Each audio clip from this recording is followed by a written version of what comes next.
Side 2. By the late summer, the news of what had happened on Animal Farm had spread across half the county. Every day Snowball and Napoleon sent out flights of pigeons, whose instructions were to mingle with the animals on neighbouring farms, tell them the story of the rebellion, and teach them the tune of Beasts of England. Most of this time, Mr. Jones had spent sitting in the tap-room of the Red Lion at Willington, complaining to anyone who would listen of the monstrous injustice he had suffered in being turned out of his property by a pack of good-for-nothing animals. The other farmers sympathized in principle, but they did not at first give him much help. At heart, each of them was secretly wondering whether he could not somehow turn Jones's misfortune to his own advantage.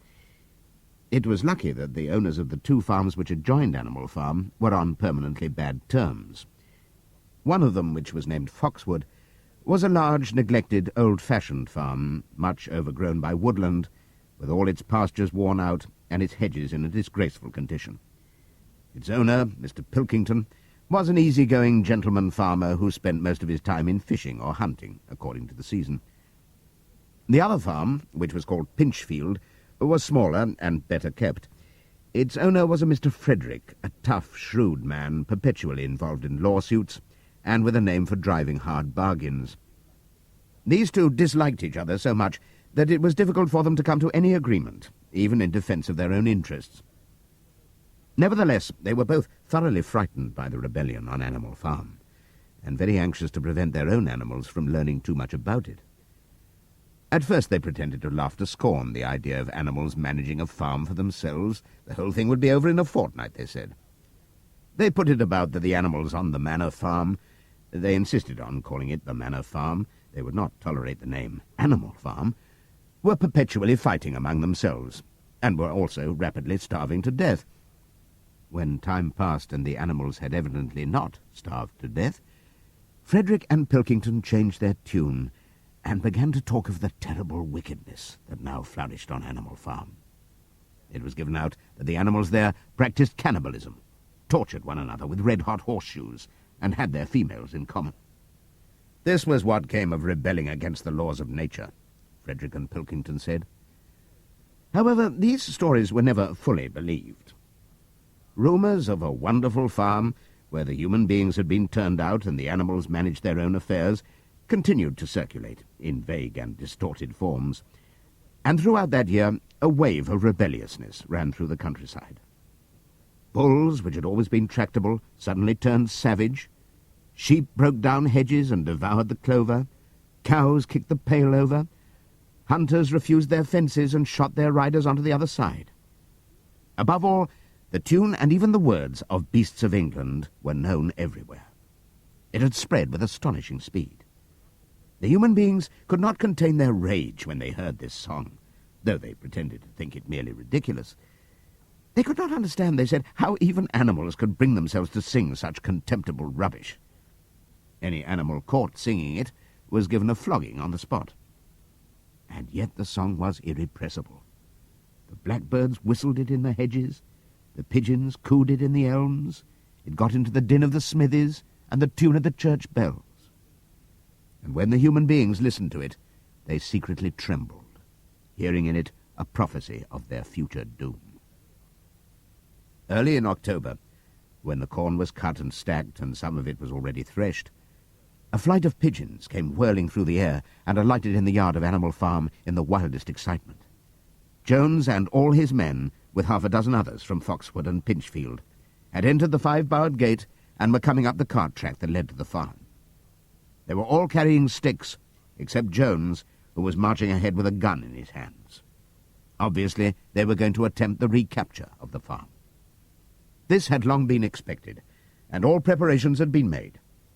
Snowball, who had studied an old book of Julius Caesar's campaigns, which he had found in the farmhouse, was in charge of the defensive operations.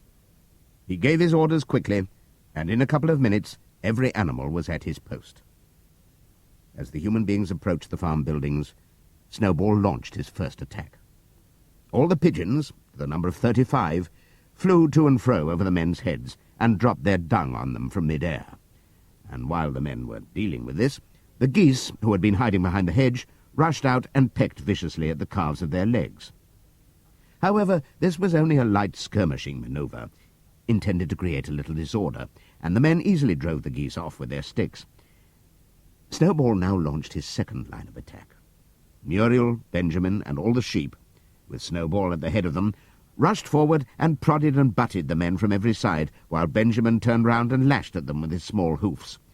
But once again the men, with their sticks and their hobnailed boots, were too strong for them, and suddenly, at a squeal from Snowball, which was the signal for retreat, all the animals turned and fled through the gateway into the yard. The men gave a shout of triumph.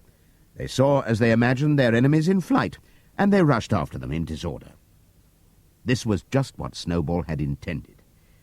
As soon as they were well inside the yard, the 3 horses, the 3 cows, and the rest of the pigs, who had been lying in ambush in the cowshed, suddenly emerged in their rear, cutting them off.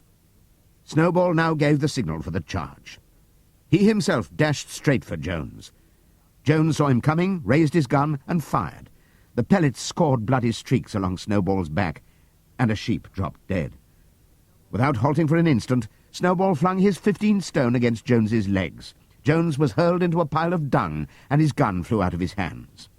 But the most terrifying spectacle of all was Boxer, rearing up on his hind legs and striking out with his great iron-shod hoofs like a stallion. His very first blow took a stable lad from Foxwood on the skull and stretched him lifeless in the mud. At the sight, several men dropped their sticks and started to run. Panic overtook them, and the next moment all the animals together were chasing them round and round the yard. They were gored, kicked, bitten, trampled on. There was not an animal on the farm that did not take vengeance on them after his own fashion. Even the cat suddenly leapt off a roof onto a cowman's shoulders and sank her claws in his neck, at which he yelled horribly. At a moment when the opening was clear, the men were glad enough to rush out of the yard and make a bolt for the main road. And so, within 5 minutes of their invasion, they were in ignominious retreat by the same way as they had come, with a flock of geese hissing after them and pecking at their calves all the way. All the men were gone, except one. Back in the yard, Boxer was pawing with his hoof at the stable lad, who lay face down in the mud, trying to turn him over. The boy did not stir. "He is dead," said Boxer sorrowfully. "I had no intention of doing that. I forgot that I was wearing iron shoes. Who will believe that I did not do this on purpose?" "No sentimentality, comrade," cried Snowball, from whose wounds the blood was still dripping. "War is war. The only good human being is a dead one." "I have no wish to take life, not even human life," repeated Boxer, and his eyes were full of tears. "Where is Molly?" exclaimed somebody. Molly, in fact, was missing. For a moment there was great alarm. It was feared that the men might have harmed her in some way or even carried her off with them. In the end, however, she was found hiding in her stall with her head buried among the hay in the manger. She had taken to flight as soon as the gun went off, and when the others came back from looking for her, it was to find that the stable lad, who in fact was only stunned, had already recovered and made off. The animals had now reassembled in the wildest excitement, each recounting his own exploits in the battle at the top of his voice. An impromptu celebration of the victory was held immediately. The flag was run up, and Beasts of England was sung a number of times. Then the sheep who had been killed was given a solemn funeral, a hawthorn bush being planted on her grave. At the graveside, Snowball made a little speech, emphasizing the need for all animals to be ready to die for Animal Farm if need be. The animals decided unanimously to create a military decoration, Animal Hero First Class, which was conferred there and then on Snowball and Boxer. It consisted of a brass medal — they were really some old horse brasses which had been found in the harness room — to be worn on Sundays and holidays. There was also Animal Hero Second Class, which was conferred posthumously on the dead sheep. There was much discussion as to what the battle should be called. In the end, it was named the Battle of the Cowshed, since that was where the ambush had been sprung. Mr. Jones's gun had been found lying in the mud, and it was known that there was a supply of cartridges in the farmhouse. It was decided to set the gun up at the foot of the flagstaff like a piece of artillery, and to fire it twice a year, once on October the 12th, the anniversary of the Battle of the Cowshed, and once on Midsummer Day, the anniversary of the rebellion. As winter drew on, Molly became more and more troublesome. She was late for work every morning, and excused herself by saying that she had overslept, and she complained of mysterious pains, although her appetite was excellent. On every kind of pretext, she would run away from work and go to the drinking pool, where she would stand foolishly gazing at her own reflection in the water. But there were also rumours of something more serious. One day, as Molly strolled blithely into the yard, flirting her long tail and chewing at a stalk of hay, Clover took her aside. "Molly," she said, "I have something very serious to say to you. This morning I saw you looking over the hedge that divides Animal Farm from Foxwood. One of Mr. Pilkington's men was standing on the other side of the hedge, and I was a long way away, but I'm almost certain I saw this. He was talking to you, and you were allowing him to stroke your nose. What does that mean, Molly?" "It didn't. I wasn't. It isn't true," cried Molly, beginning to prance about and paw the ground. "Molly, look me in the face. Do you give me your word of honour that that man was not stroking your nose?" "It isn't true," repeated Molly, but she could not look Clover in the face, and the next moment she took to her heels and galloped away into the field.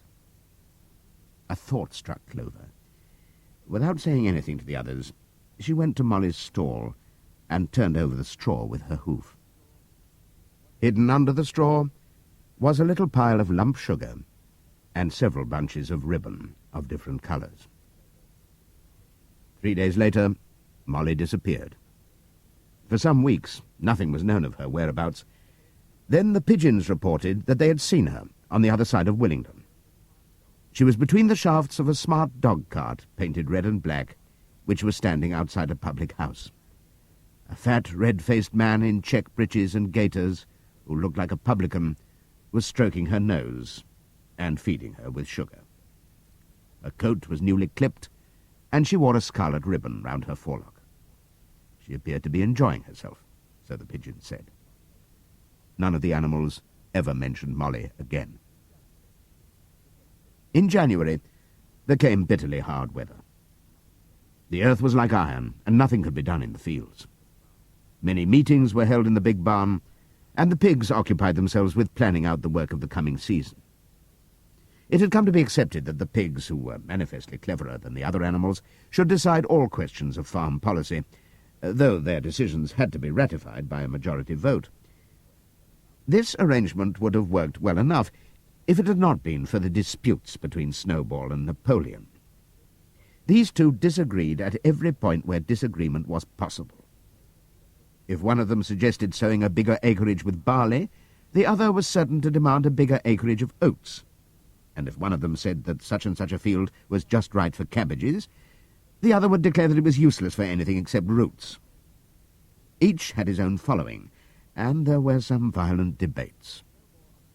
At the meetings, Snowball often won over the majority by his brilliant speeches, but Napoleon was better at canvassing support for himself in between times.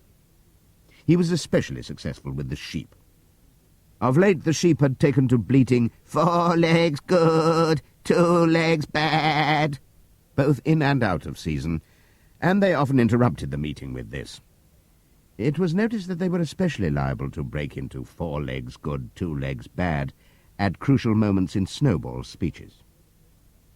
Snowball had made a close study of some back numbers of the Farmer and Stock Breeder which he had found in the farmhouse, and was full of plans for innovations and improvements.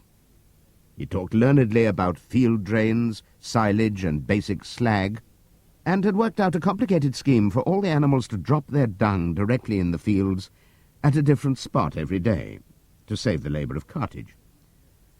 Napoleon produced no schemes of his own, but said quietly that Snowball's would come to nothing, and seemed to be biding his time. But of all their controversies, none was so bitter as the one that took place over the windmill. In the long pasture, not far from the farm buildings, There was a small knoll, which was the highest point on the farm. After surveying the ground, Snowball declared that this was just the place for a windmill, which could be made to operate a dynamo and supply the farm with electrical power. This would light the stalls and warm them in winter, and would also run a circular saw, a chaff cutter, a mangle slicer, and an electric milking machine. The animals had never heard of anything of this kind before, for the farm was an old-fashioned one and had only the most primitive machinery, and they listened in astonishment while Snowball conjured up pictures of fantastic machines which would do their work for them while they grazed at their ease in the fields or improved their minds with reading and conversation. Within a few weeks, Snowball's plans for the windmill were fully worked out. The mechanical details came mostly from 3 books which had belonged to Mr. Jones: 1,000 Useful Things to Do About the House, Every Man His Own Bricklayer, and Electricity for Beginners. Snowball used as his study a shed which had once been used for incubators and had a smooth wooden floor suitable for drawing on. He was closeted there for hours at a time. With his books held open by a stone, and with a piece of chalk gripped between the knuckles of his trotter, he would move rapidly to and fro, drawing in line after line and uttering little whimpers of excitement. Gradually the plans grew into a complicated mass of cranks and cog-wheels, covering more than half the floor, which the other animals found completely unintelligible but very impressive. All of them came to look at Snowball's drawings at least once a day. Even the hens and ducks came, and were at pains not to tread on the chalk marks. Only Napoleon held aloof. He had declared himself against the windmill from the start. One day, however, he arrived unexpectedly to examine the plans. He walked heavily round the shed, looked closely at every detail of the plans, and snuffed at them once or twice, then stood for a little while contemplating them out of the corner of his eye. Then suddenly he lifted his leg, urinated over the plans, and walked out without uttering a word. The whole farm was deeply divided on the subject of the windmill. Snowball did not deny that to build it would be a difficult business. Stone would have to be quarried and built up into walls, then the sails would have to be made, and after that there would be need for dynamos and cables. How these were to be procured, Snowball did not say, but he maintained that it could all be done in a year. And thereafter, he declared, so much labour would be saved that the animals would only need to work 3 days a week. Napoleon, on the other hand, argued that the great need of the moment was to increase food production, and that if they wasted time on the windmill, they would all starve to death. The animals formed themselves into 2 factions, under the slogans, "Vote for Snowball and the 3-day week," and "Vote for Napoleon and the full manger." Benjamin was the only animal who did not side with either faction. He refused to believe either that food would become more plentiful or that the windmill would save work. Windmill or no windmill, he said, life would go on as it had always gone on. That is, badly. Apart from the disputes over the windmill, there was the question of the defence of the farm. It was fully realized that though the human beings had been defeated in the Battle of the Cowshed, they might make another and more determined attempt to recapture the farm and reinstate Mr. Jones. They had all the more reason for doing so, because the news of their defeat had spread across the countryside and made the animals on the neighbouring farms more restive than ever. As usual, Snowball and Napoleon were in disagreement. According to Napoleon, what the animals must do was to procure firearms and train themselves in the use of them. According to Snowball, they must send out more and more pigeons and stir up rebellion among the animals on the other farms. The one argued that if they could not defend themselves, they were bound to be conquered. The other argued that if rebellions happened everywhere, they would have no need to defend themselves. The animals listened first to Napoleon, then to Snowball, and could not make up their minds which was right. Indeed, they always found themselves in agreement with the one who was speaking at the moment. At last the day came when Snowball's plans were completed. At the meeting on the following Sunday, the question of whether or not to begin work on the windmill was to be put to the vote. When the animals had assembled in the big barn, Snowball stood up and, though occasionally interrupted by bleating from the sheep, set forth his reasons for advocating the building of the windmill. Then Napoleon stood up to reply. He said very quietly that the windmill was nonsense and that he advised nobody to vote for it, and promptly sat down again. He had spoken for barely 30 seconds, and seemed almost indifferent as to the effect he produced.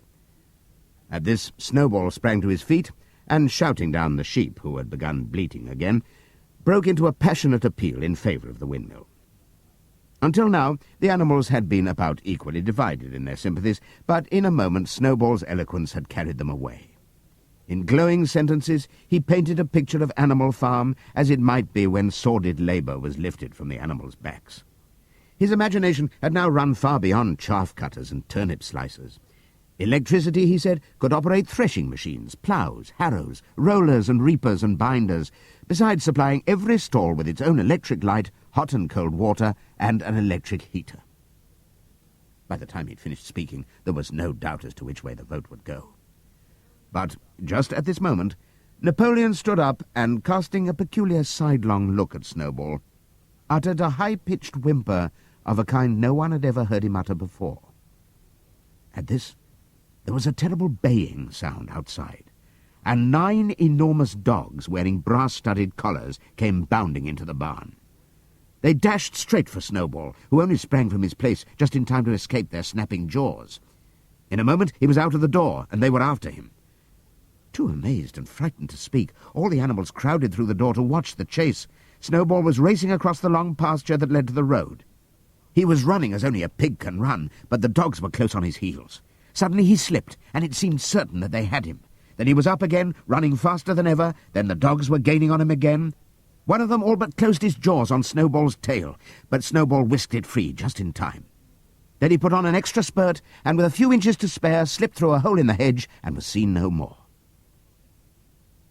Silent and terrified, the animals crept back into the barn. In a moment, the dogs came bounding back. At first, no one had been able to imagine where these creatures came from, but the problem was soon solved. They were the puppies whom Napoleon had taken away from their mothers and reared privately. Though not yet full grown, they were huge dogs, and as fierce-looking as wolves. They kept close to Napoleon. It was noticed that they wagged their tails to him in the same way as the other dogs had been used to do to Mr. Jones. Napoleon, with the dogs following him, now mounted onto the raised portion of the floor where Major had previously stood to deliver his speech. He announced that from now on the Sunday morning meetings would come to an end. They were unnecessary, he said, and wasted time. In future, all questions relating to the working of the farm would be settled by a special committee of pigs, presided over by himself.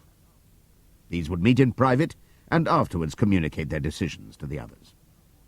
The animals would still assemble on Sunday mornings to salute the flag, sing Beasts of England, and receive their orders for the week, but there would be no more debates. In spite of the shock that Snowball's expulsion had given them, the animals were dismayed by this announcement. Several of them would have protested if they could have found the right arguments. Even Boxer was vaguely troubled. He set his ears back, shook his forelock several times, and tried hard to marshal his thoughts, but in the end he could not think of anything to say. Some of the pigs themselves, however, were more articulate. 4 young porkers in the front row uttered shrill squeals of disapproval, and all 4 of them sprang to their feet and began speaking at once. But suddenly the dogs sitting round Napoleon let out deep, menacing growls, and the pigs fell silent and sat down again. Then the sheep broke out into a tremendous bleating of 4 legs good, 2 legs bad, which went on for nearly a quarter of an hour and put an end to any chance of discussion. Afterwards, Squealer was sent round the farm to explain the new arrangement to the others. "Comrades," he said, "I trust that every animal here appreciates the sacrifice that Comrade Napoleon has made in taking this extra labour upon himself. Do not imagine, comrades, that leadership is a pleasure. On the contrary, it is a deep and heavy responsibility. No one believes more firmly than Comrade Napoleon that all animals are equal. He would be only too happy to let you make your decisions for yourselves. But sometimes you might make the wrong decisions, comrades, and then where should we be? Suppose you had decided to follow Snowball, with his moonshine of windmills. Snowball, who, as we now know, was no better than a criminal. He fought bravely at the Battle of the Cowshed, said somebody. Bravery is not enough, said Squealer. Loyalty and obedience are more important. And as to the Battle of the Cowshed, I believe the time will come when we shall find that Snowball's part in it was much exaggerated. Discipline, comrades. Iron discipline. That is the watchword for today. One false step, and our enemies will be upon us. Surely, comrades, you do not want Jones back. Once again, this argument was unanswerable. Certainly the animals did not want Jones back. If the holding of debates on Sunday mornings was liable to bring him back, then the debates must stop. Boxer, who had now had time to think things over, voiced the general feeling by saying, "If Comrade Napoleon says it, it must be right." And from then on he adopted the maxim, "Napoleon is always right," in addition to his private motto of, "I will work harder." By this time the weather had broken, and the spring ploughing had begun. The shed where Snowball had drawn his plans of the windmill had been shut up, and it was assumed that the plans had been rubbed off the floor. Every Sunday morning at 10 o'clock, the animals assembled in the big barn to receive their orders for the week. The skull of old Major, now clean of flesh, had been disinterred from the orchard and set up on a stump at the foot of the flagstaff beside the gun. After the hoisting of the flag, the animals were required to file past the skull in a reverent manner before entering the barn. Nowadays they did not sit all together, as they had done in the past. Napoleon, with Squealer and another pig named Minimus, who had a remarkable gift for composing songs and poems, sat on the front of the raised platform, with the 9 young dogs forming a semicircle round them, and the other pigs sitting behind. The rest of the animals sat facing them in the main body of the barn. Napoleon read out the orders for the week in a gruff, soldierly style, and after a single singing of Beasts of England, all the animals dispersed. On the 3rd Sunday after Snowball's expulsion, the animals were somewhat surprised to hear Napoleon announce that the windmill was to be built after all. He did not give any reason for having changed his mind, but merely warned the animals that this extra task would mean very hard work. It might even be necessary to reduce their rations. The plans, however, had all been prepared, down to the last detail. A special committee of pigs had been at work upon them for the past 3 weeks. The building of the windmill, with various other improvements, was expected to take 2 years. That evening, Squealer explained privately to the other animals that Napoleon had never in reality been opposed to the windmill. On the contrary, it was he who had advocated it in the beginning, and the plan which Snowball had drawn on the floor of the incubator shed had actually been stolen from among Napoleon's papers. The windmill was, in fact, Napoleon's own creation. Why, then, asked somebody, had he spoken so strongly against it? Here Squealer looked very sly. That, he said, was Comrade Napoleon's cunning. He had seemed to oppose the windmill simply as a manoeuvre to get rid of Snowball, who was a dangerous character and a bad influence. Now that Snowball was out of the way, the plan could go forward without his interference. This, said Squealer, was something called tactics. He repeated a number of times, "Tactics, comrades, tactics," skipping round and whisking his tail with a merry laugh. The animals were not certain what the word meant, but Squealer spoke so persuasively, and the 3 dogs who happened to be with him growled so threateningly, that they accepted his explanation without further questions. All that year the animals worked like slaves, but they were happy in their work. They grudged no effort or sacrifice, well aware that everything they did was for the benefit of themselves and those of their kind who would come after them, and not for a pack of idle, thieving human beings. Throughout the spring and summer, they worked a 60-hour week, and in August Napoleon announced that there would be work on Sunday afternoons as well. This work was strictly voluntary, but any animal who absented himself from it would have his rations reduced by half. Even so, it was found necessary to leave certain tasks undone.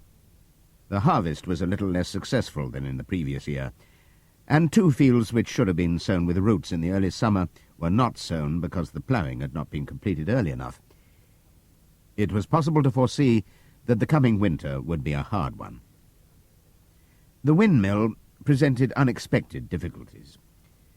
There was a good quarry of limestone on the farm, and plenty of sand and cement had been found in one of the outhouses, so that all the materials for building were at hand. But the problem the animals could not at first solve was how to break up the stone into pieces of suitable size. There seemed no way of doing this except with picks and crowbars, which no animal could use because no animal could stand on his hind legs. Only after weeks of vain effort did the right idea occur to somebody, namely to utilize the force of gravity. Huge boulders, far too big to be used as they were lying all over the bed of the quarry. The animals lashed ropes round these, and then altogether, cows, horses, sheep, any animal that could lay hold of the rope, even the pigs sometimes joined in at critical moments, they dragged them with desperate slowness up the slope to the top of the quarry, where they were toppled over the edge to shatter to pieces below. Transporting the stone, when it was once broken, was comparatively simple. The horses carried it off in cartloads, the sheep dragged single blocks, even Muriel and Benjamin yoked themselves into an old governess cart and did their share. By late summer, a sufficient store of stone had accumulated, and then the building began, under the superintendence of the pigs. But it was a slow, laborious process. Frequently it took a whole day of exhausting effort to drag a single boulder to the top of the quarry, and sometimes, when it was pushed over the edge, it failed to break. Nothing could have been achieved without Boxer, whose strength seemed equal to that of all the rest of the animals put together. When the boulder began to slip, and the animals cried out in despair at finding themselves dragged down the hill, it was always Boxer who strained himself against the rope and brought the boulder to a stop. To see him toiling up the slope, inch by inch, his breath coming fast, the tips of his hoofs clawing at the ground, and his great sides matted with sweat, filled everyone with admiration. Clover warned him sometimes to be careful not to overstrain himself, but Boxer would never listen to her. His 2 slogans, "I will work harder," and "Napoleon is always right," seemed to him a sufficient answer to all problems. He had made arrangements with the cockerel to call him 3/4 of an hour earlier in the mornings instead of half an hour. And in his spare moments, of which there were not many nowadays, he would go alone to the quarry, collect a load of broken stone, and drag it down to the site of the windmill unassisted. The animals were not badly off throughout that summer, in spite of the hardness of their work. If they had no more food than they had had in Jones's day, at least they did not have less. The advantage of only having to feed themselves and not having to support 5 extravagant human beings as well was so great that it would have taken a lot of failures to outweigh it. And in many ways the animal method of doing things was more efficient and saved labour. Such jobs as weeding, for instance, could be done with a thoroughness impossible to human beings. And again, since no animal now stole, it was unnecessary to fence off pasture from arable land, which saved a lot of labour on the upkeep of hedges and gates. Nevertheless, as the summer wore on, various unforeseen shortages began to make themselves felt. There was need of paraffin oil, nails, string, dog biscuits, and iron for the horses' shoes, none of which could be produced on the farm. Later there would also be need for seeds and artificial manures, besides various tools, and finally the machinery for the windmill. How these were to be procured, no one was able to imagine. One Sunday morning, when the animals assembled to receive their orders, Napoleon announced that he had decided upon a new policy. From now onwards, Animal Farm would engage in trade with the neighbouring farms. Not, of course, for any commercial purpose, but simply in order to obtain certain materials which were urgently necessary. The needs of the windmill must override everything else, he said. He was therefore making arrangements to sell a stack of hay and part of the current year's wheat crop, and later on, if more money were needed, it would have to be made up by the sale of eggs, for which there was always a market in Willingdon. The hens, said Napoleon, should welcome this sacrifice as their own special contribution towards the building of the windmill. Once again the animals were conscious of a vague uneasiness. never to have any dealings with human beings, never to engage in trade, never to make use of money. Had not these been among the earliest resolutions passed at that first triumphant meeting after Jones was expelled? All the animals remembered passing such resolutions, or at least they thought that they remembered it. The 4 young pigs who had protested when Napoleon abolished the meetings raised their voices timidly, but they were promptly silenced by a tremendous growling from the dogs. And then, as usual, the sheep broke into 4 legs good, 2 legs bad, and the momentary awkwardness was smoothed over. Finally, Napoleon raised his trotter for silence and announced that he had already made all the arrangements. There would be no need for any of the animals to come into contact with human beings, which would clearly be most undesirable. He intended to take the whole burden upon his own shoulders. Mr. Whymper, a solicitor living in Willingdon, had agreed to act as intermediary between Animal Farm and the outside world, and would visit the farm every Monday morning to receive his instructions. Napoleon ended his speech with his usual cry of "Long live Animal Farm," and after the singing of "Beasts of England," the animals were dismissed. Afterwards, Squealer made a round of the farm and set the animals' minds at rest. He assured them that the resolution against engaging in trade and using money had never been passed, or even suggested. It was pure imagination, probably traceable in the beginning to lies circulated by Snowball. A few animals still felt faintly doubtful, but Squealer asked them shrewdly, "Are you certain that this is not something you have dreamed, comrades? Have you any record of such a resolution? Is it written down anywhere?" And since it was certainly true that nothing of the kind existed in writing, the animals were satisfied that they had been mistaken. Every Monday, Mr. Whymper visited the farm as had been arranged. He was a sly-looking little man with side whiskers, a solicitor in a very small way of business, but sharp enough to have realized earlier than anyone else that Animal Farm would need a broker, and that the commissions would be worth having. The animals watched his coming and going with a kind of dread, and avoided him as much as possible. Nevertheless, the sight of Napoleon on all fours delivering orders to Whymper, who stood on 2 legs, roused their pride and partly reconciled them to the new arrangement. Their relations with the human race were now not quite the same as they had been before. The human beings did not hate Animal Farm any less now that it was prospering. Indeed, they hated it more than ever. Every human being held it as an article of faith that the farm would go bankrupt sooner or later, and above all, that the windmill would be a failure. They would meet in the public houses and prove to one another by means of diagrams that the windmill was bound to fall down, or that if it did stand up, then that it would never work. And yet, against their will, they had developed a certain respect for the efficiency with which the animals were managing their own affairs. One symptom of this was that they had begun to call Animal Farm by its proper name, and ceased to pretend that it was called the Manor Farm. They had also dropped their championship of Jones, who had given up hope of getting his farm back and gone to live in another part of the county. Except through Whymper, there was as yet no contact between Animal Farm and the outside world, but there were constant rumours that Napoleon was about to enter into a definite business agreement, either with Mr. Pilkington of Foxwood or with Mr. Frederick of Pinchfield, but never, it was noticed, with both simultaneously. It was about this time that the pigs suddenly moved into the farmhouse and took up their residence there. Again, the animals seemed to remember that a resolution against this had been passed in the early days, and again Squealer was able to convince them that this was not the case. It was absolutely necessary, he said, that the pigs, who were the brains of the farm, should have a quiet place to work in. It was also more suited to the dignity of the leader, for of late he had taken to speaking of Napoleon under the title of leader, to live in a house than in a mere sty. Nevertheless, some of the animals were disturbed when they heard that the pigs not only took their meals in the kitchen and used the drawing-room as a recreation room, but also slept in the beds. Boxer passed it off as usual with, "Napoleon is always right."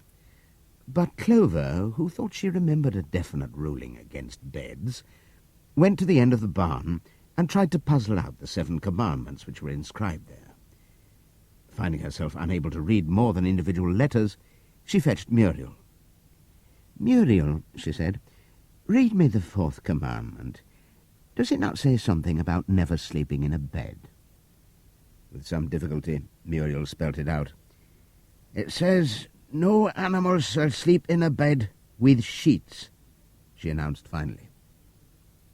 Curiously enough, Clover had not remembered that the fourth commandment mentioned sheets, but as it was there on the wall, it must have done so. And Squealer, who happened to be passing at this moment, attended by 2 or 3 dogs, was able to put the whole matter in its proper perspective. "You have heard then, comrades," he said, "that we pigs now sleep in the beds of the farmhouse. And why not? You did not suppose, surely, that there was ever a ruling against beds? A bed merely means a place to sleep in. A pile of straw in a stall is a bed, properly regarded. The rule was against sheets, which are a human invention. We have removed the sheets from the farmhouse beds and sleep between blankets. Very comfortable beds they are, too, but not more comfortable than we need, I can tell you, comrades, with all the brain work we have to do nowadays. You would not rob us of our repose, would you, comrades? You would not have us too tired to carry out our duties? Surely none of you wishes to see Jones back?" The animals reassured him on this point immediately, and no more was said about the pigs sleeping in the farmhouse beds. And when, some days afterwards, it was announced that from now on the pigs would get up an hour later in the mornings than the other animals, no complaint was made about that either. By the autumn, the animals were tired, but happy. They'd had a hard year, and after the sale of part of the hay and corn, the stores of food for the winter were none too plentiful. But the windmill compensated for everything. It was almost half built now. After the harvest there was a stretch of clear, dry weather, and the animals toiled harder than ever, thinking it well worth while to plod to and fro all day with blocks of stone, if by doing so they could raise the walls another foot. Boxer would even come out at nights and work for an hour or 2 on his own by the light of the harvest moon. In their spare moments, the animals would walk round and round the half-finished mill, admiring the strength and perpendicularity of its walls, and marvelling that they should ever have been able to build anything so imposing. Only old Benjamin refused to grow enthusiastic about the windmill, though, as usual, he would utter nothing beyond the cryptic remark that donkeys live a long time. November came, with raging southwest winds. Building had to stop because it was now too wet to mix the cement. Finally there came a night when the gale was so violent that the farm buildings rocked on their foundations and several tiles were blown off the roof of the barn. The hens woke up squawking with terror because they had all dreamed simultaneously of hearing a gun go off in the distance. In the morning the animals came out of their stalls to find that the flagstaff had been blown down and an elm tree at the foot of the orchard had been plucked up like a radish. They had just noticed this when a cry of despair broke from every animal's throat. A terrible sight had met their eyes. The windmill was in ruins. With one accord they dashed down to the spot. Napoleon, who seldom moved out of a walk, raced ahead of them all. Yes, there it lay, the fruit of all their struggles, levelled to its foundations, the stones they had broken and carried so laboriously scattered all around. Unable at first to speak, they stood gazing mournfully at the litter of fallen stone. Napoleon paced to and fro in silence, occasionally snuffing at the ground. His tail had grown rigid and twitched sharply from side to side, a sign in him of intense mental activity. Suddenly he halted, as though his mind were made up. "Comrades," he said quietly, "do you know who is responsible for this? Do you know the enemy who has come in the night and overthrown our windmill?"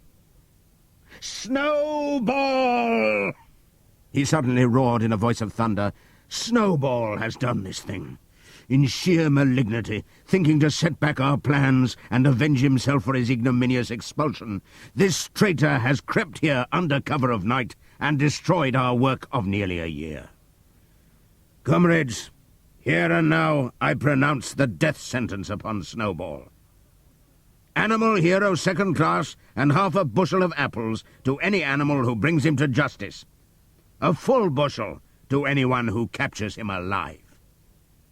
The animals were shocked beyond measure to learn that even Snowball could be guilty of such an action. There was a cry of indignation, and everyone began thinking out ways of catching Snowball if he should ever come back. Almost immediately, the footprints of a pig were discovered in the grass at a little distance from the knoll. They could only be traced for a few yards, but appeared to lead to a hole in the hedge. Napoleon snuffed deeply at them and pronounced them to be Snowball's. He gave it as his opinion that Snowball had probably come from the direction of Foxwood Farm. "No more delays, comrades," cried Napoleon when the footprints had been examined. "There is work to be done. This very morning we begin rebuilding the windmill, and we will build all through the winter, rain or shine. We will teach this miserable traitor that he cannot undo our work so easily. Remember, comrades, there must be no alteration in our plans. They shall be carried out to the day. Forward, comrades! Long live the windmill! Long live Animal Farm!" End of Side 2.